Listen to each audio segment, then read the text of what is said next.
What you're looking at, depending on who you ask, could have been an advanced Ponzi scheme or a revolutionary digital currency that was meant to rival the likes of Bitcoin. I've created something very powerful. Remember that I'm the founder of the first digital currency in Africa. This is another level. Some people call them levels. I say levels are for boys. These are dimensions. What once stood as a promise in the cryptocurrency realm now lies in ruins, leaving us to ponder a haunting question. Was Pipcoin a genuine business venture doomed by unforeseen circumstances, or a meticulously crafted scheme of deception destined for failure? Is your business a scam? Is it the same as Bitcoins? It's the same as Bitcoin. Would you describe it as a Ponzi scheme? Yes, it's a Ponzi scheme. The story of Pipcoin and its creator Refwayne unfolds like a cryptic puzzle. Once celebrated as a forex mentor turned cryptocurrency visionary, Refwayne's brainchild spiraled into controversy and disrepute. Back in 2016, Pipcoin ignited imaginations, offering staggering monthly returns that enticed investors with the promise of prosperity. Yet, like a castle built on shifting sands, it crumbled under its own weight, leaving a legacy of disillusionment. You know, I sit back and wonder, does he know what he's doing? Was this a sincere venture or a meticulously orchestrated charade? Ponzi schemes always do It's collapse. just ridiculous that anybody would buy this stuff. These guys do not know. They don't understand the concept that I'm bringing to South Africa. They are decentralized Ponzi schemes. It's something that is new to them, hence they're calling it a scam. They don't understand where the money comes from. This is a digital currency. You could care less trades for, how it trades, why it trades, who trades it. If you're stupid enough to buy it, you'll pay the price for it one day. Perhaps to understand Pipcoin as potential fraud, it's essential to understand the origins of schemes like these. The whole sham isn't just about one digital currency.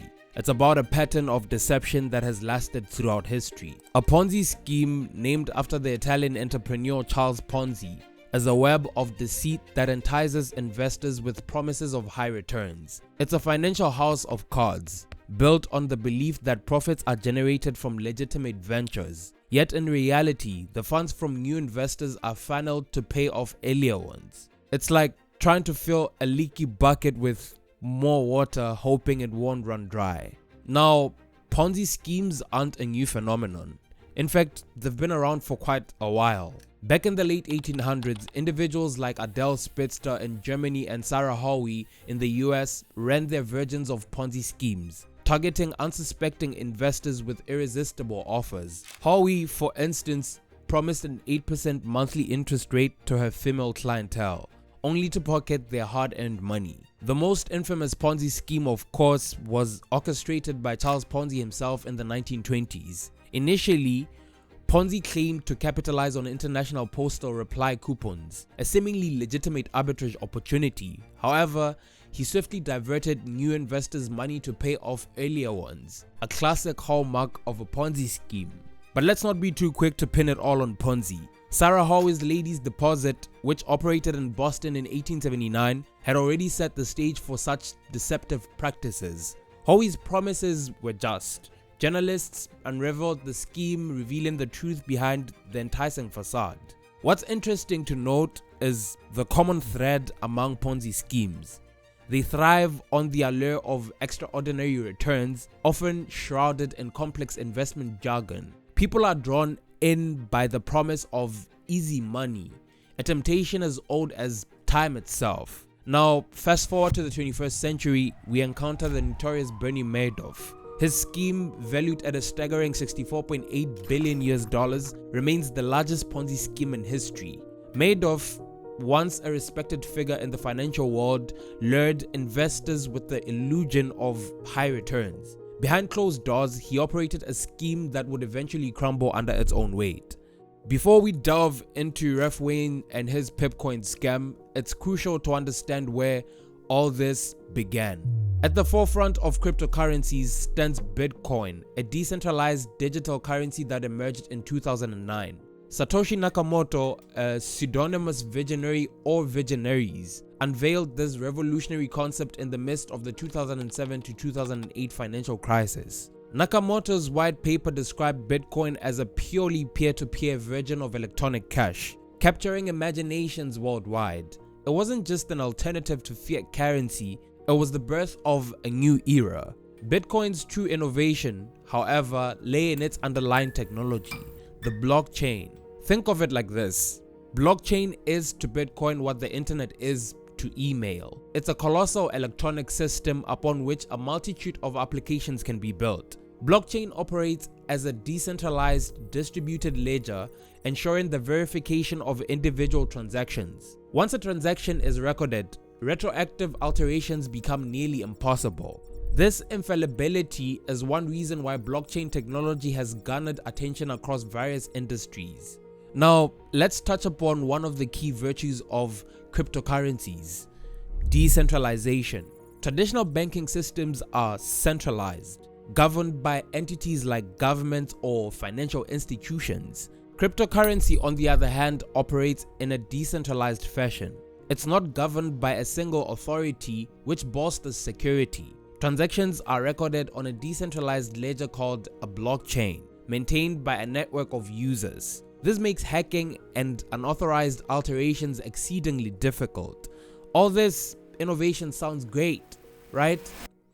Very unfortunately, where there's innovation, there are those seeking to exploit it. Cryptocurrencies have become a fertile ground for a new generation of Ponzi schemes. Now, let's rewind to the genesis of the Pipcoin saga and its enigmatic figurehead, Refwayne. It all kicked off with grandiose claims that Pipcoin was said to be Africa's pioneering cryptocurrency, pledging eye-popping monthly returns of 35% and available at a seemingly accessible price of 100 rands per unit. Yes. So now remember, Pipcoin is the first digital currency in Africa. When you talk about the digital currency, we're talking about something very, very bizarre, because now this is an online movement. Everything is changing to digital. We were in the industrial age, information age. Now we are changing to digital. Everyone must kick in. We are going to start paying our tickets with Pipcoin. We are starting to giving out notes in Pipcoin. How? I want to know the how. How did you do it? I'm doing even till today so many good things for everyone. Most people today are millionaires because of me, the softwares that I've developed, such as Pipcoin digital currency. It quickly enticed eager investors with visions of substantial gains. Well, in hindsight, it's almost as if South Africans were sold this ticket to a magic show, where the disappearing act was their hard-earned money. After all, initial coin offerings are for the most part the Wild West of investments, with little to no regulatory oversight, which typically makes it difficult to recover investments once the whole sham has collapsed. The promise of 35% monthly growth was the glittering bait, but as it turned out, the hook was empty. The first glaring red flag was the absence of a blockchain, the very bedrock of legitimate cryptocurrencies. Pipcoin lacked this crucial technology for verifying transactions, immediately casting a shadow of doubt on its legitimacy. Adding to the intrigue, there was no mining process, a key feature in the creation of transparent digital cryptocurrencies like Bitcoin. This meant that new Pipcoins weren't being minted through the usual mining process, further eroding its credibility. Well, regardless of the claims made by Refwayne that Pipcoin was a decentralized and legitimate cryptocurrency, the truth is Pipcoin resided on a centralized platform, confining transactions within its own walls. To top it off, new Pipcoins could seemingly only be purchased from Refwayne, which suggested a lack of independence and transparency. It was clear that Pipcoin was edging further away from the ideals of independence and transparency that define a genuine cryptocurrency.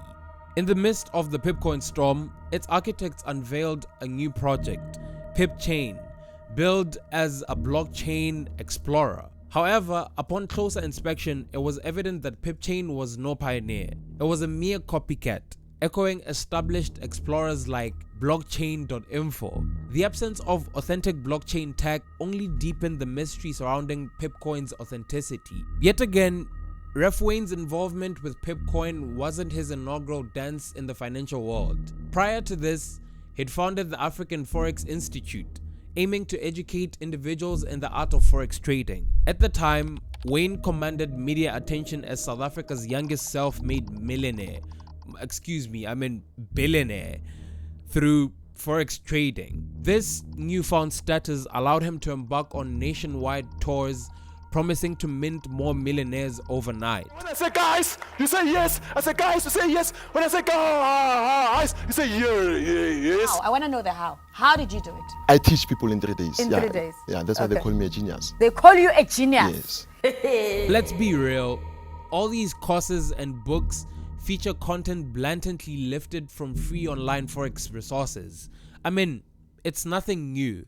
If anything, financial gurus are notorious for regurgitating information into books and courses that can be sold for a price. Is your business a scam? That's the question. It's just by pure grace that people who see through my heart that no, this guy, he can't be a scammer. Because even me, a scammer, if you have to define a scammer does not do what I do. Scammer does not write books. Scammer does not continue coming back to the people. Scammer runs away. Scammer is in hiding. You know, scammer does not do what it does. I don't fit this description of the scammer. I don't think so. And I'm never wrong about this stuff. Never. Now, the multi-level marketing facet of Pipcoin revolved around compensation of affiliates when they recruit others to invest in Pipcoin, tantalizing with dreams of improbable returns. This model bore an uncanny resemblance to a classic pyramid scheme, with recruitment-driven earnings taking precedence over actual mining on the blockchain network, which, by the way, they didn't have. Now we know. The name of the game was recruitment, hinting at a model that leaned more towards network building than genuine trading prowess. As time unfurled, Pipcoin's value plummeted, witnessing a staggering depreciation of 99.77%. In contrast to Bitcoin, its trading value crumbled, laying bare the hollow promises of Pipcoin's earlier claims of meteoric growth. And then there's the long-awaited meeting. So now you are leaving for the States to meet Mark. Yeah. What's the reason of you meeting him? This is because what I'm doing right now. I believe right now I'm currently underrated in South Africa. Okay, but what's the reason of you meeting with Mark? Well, this is something powerful. I've created something very powerful. Remember that I'm the founder of the first digital currency in Africa. Yeah. This is another level. Some people call them levels. I say levels are for boys. These are dimensions. So you and Mark Zuckerberg are like this. At least we can say that, because now when we talk about this kind of people, we're talking about people who understand themselves. People who understand themselves. Yeah. Yeah. Well, I guess it's not happening, is it? I mean, it's been 7-8 years. You know, Wayne's actions simply bear a common thread, an insatiable hunger for, should we say, validation. The ostentatious displays of wealth and unyielding confidence in his financial ventures. It's a behavior often seen in the playbook of scammers. I mean, think about it. Those who are genuinely affluent tend not to feel the need for such public displays. Wayne's quest for validation only fuels skepticism surrounding his ventures. At one point, I was the youngest billionaire in the country. There's a person. Yeah. You what? The youngest billionaire in Africa. Just You? Google it. Check it. I'm on Forbes. Hey, man. Which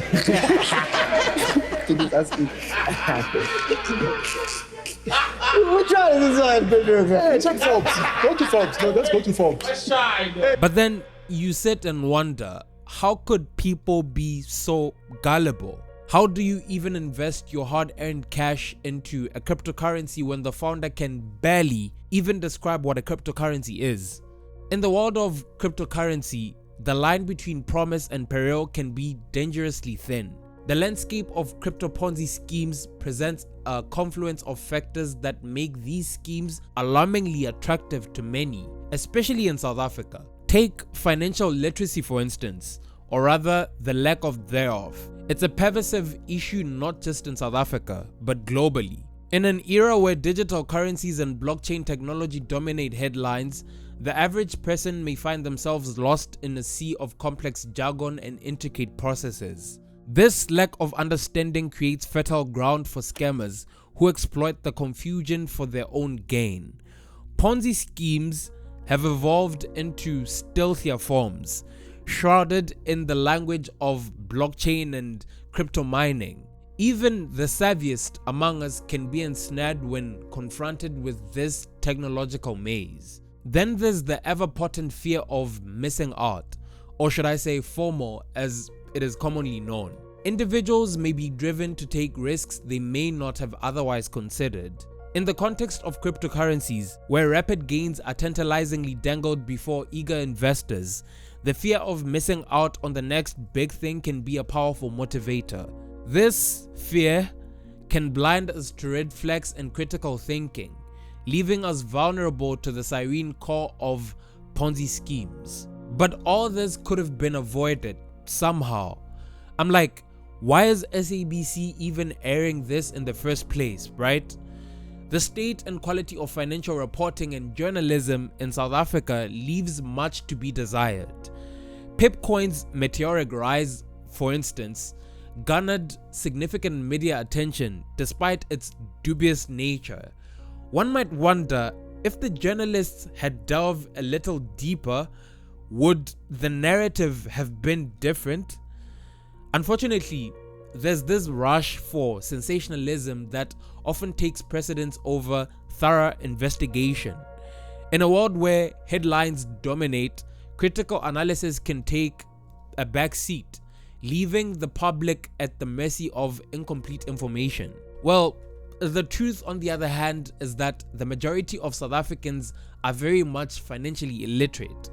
Add to that the intricacies of blockchain, mining, and cryptocurrency.